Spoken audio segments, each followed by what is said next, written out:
Et si le pouvoir d'un leader n'était pas dans ses réponses, mais dans sa capacité à s'écouter, à ralentir et à lâcher prise? Dans cette série, vous allez découvrir comment le coaching révèle une autre manière de diriger, plus claire, plus humaine et plus puissante.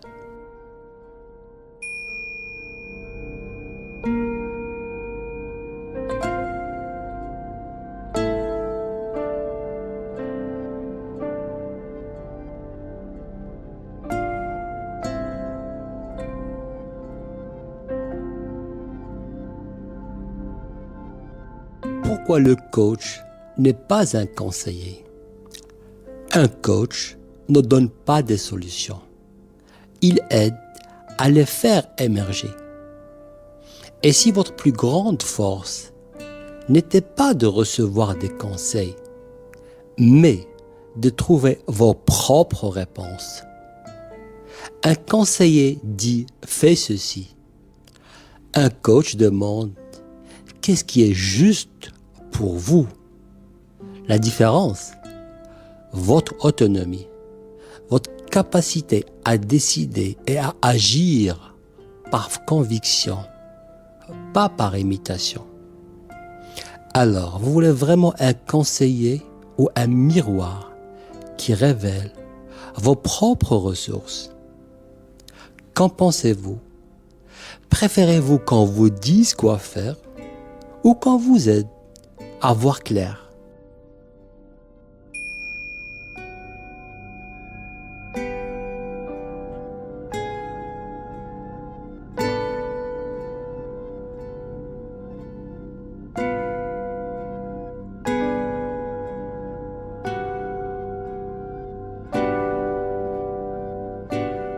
Le vrai rôle du coach, miroir ou boussole? Le coach ne montre pas le chemin, il éclaire celui qui est déjà en vous. Un coach n'est pas là pour vous orienter comme une boussole.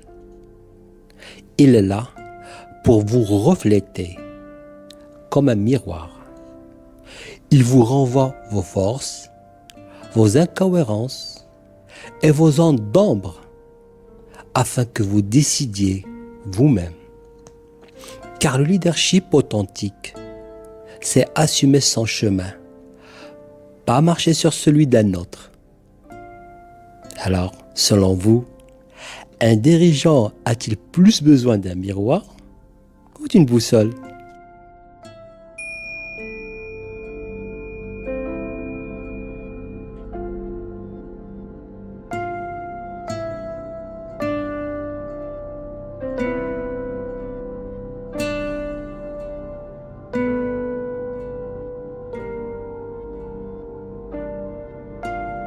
Comment un dirigeant peut apprendre à se coacher lui-même? Savoir se coacher soi-même, c'est apprendre à s'écouter vraiment. Le vrai luxe d'un dirigeant, c'est de s'arrêter, se poser les bonnes questions et s'écouter sans masque. Le coaching apprend d'abord à se connaître. Et quand on sait se questionner, on devient son propre coach au quotidien. Moins de dépendance, plus de lucidité. Moins de réactivité, plus de liberté. Et vous, quelles questions pourriez-vous vous poser aujourd'hui pour avancer?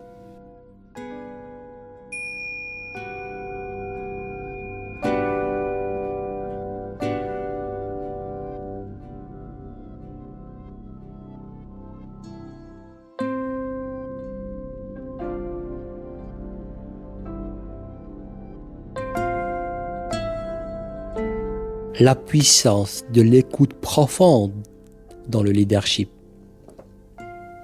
Écouter vraiment, c'est donner à l'autre l'espace d'exister.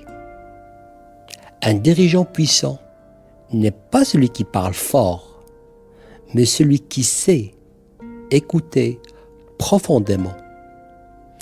Une écoute sincère libère les tensions, ouvre de nouvelles idées et crée une confiance durable.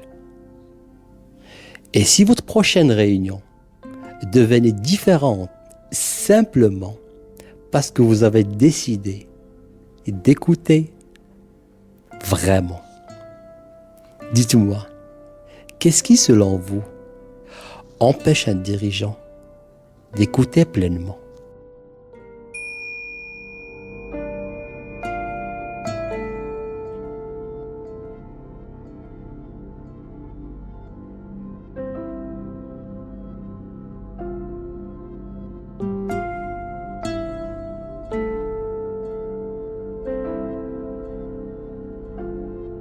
Pourquoi poser les bonnes questions vaut mieux que trouver les bonnes réponses? Une question juste ouvre plus de portes qu'une réponse rapide. Chercher la bonne réponse, c'est être dans l'action immédiate. Poser la bonne question, c'est s'ouvrir à l'avenir. Un coach n'apporte pas des vérités toutes faites. Il déplace le regard, élargit le champ des possibles.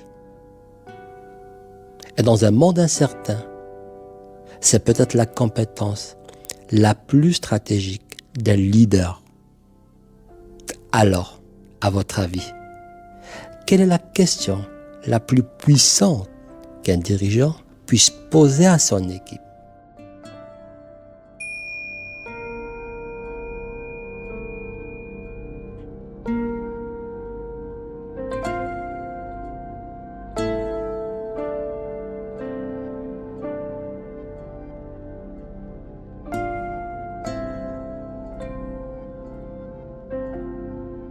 Le piège du dirigeant qui veut tout contrôler. Contrôler, c'est parfois s'empêcher de grandir. Un dirigeant qui veut tout maîtriser finit par étouffer son équipe et lui-même. Le vrai leadership n'est pas dans le contrôle, mais dans la confiance. Un coach aide à lâcher prise, à déléguer, à accepter que la performance naît aussi de l'autonomie. Et vous, qu'auriez-vous à gagner si vous lâchez un peu de contrôle?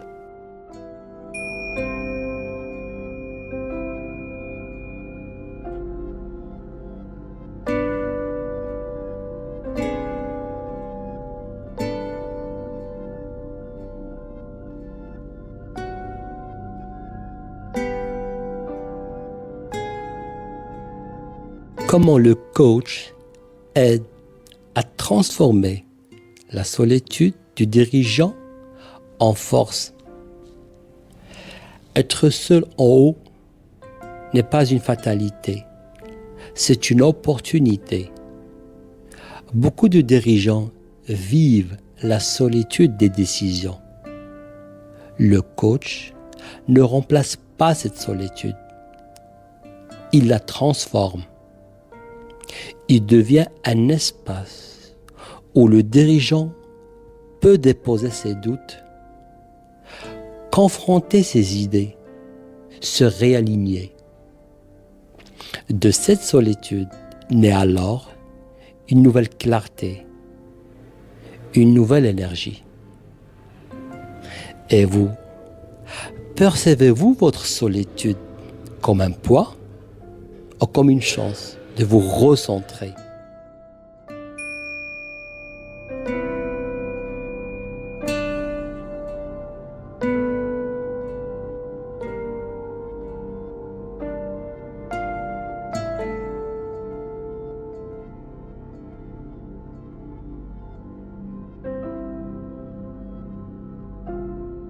L'art de ralentir pour décider plus vite.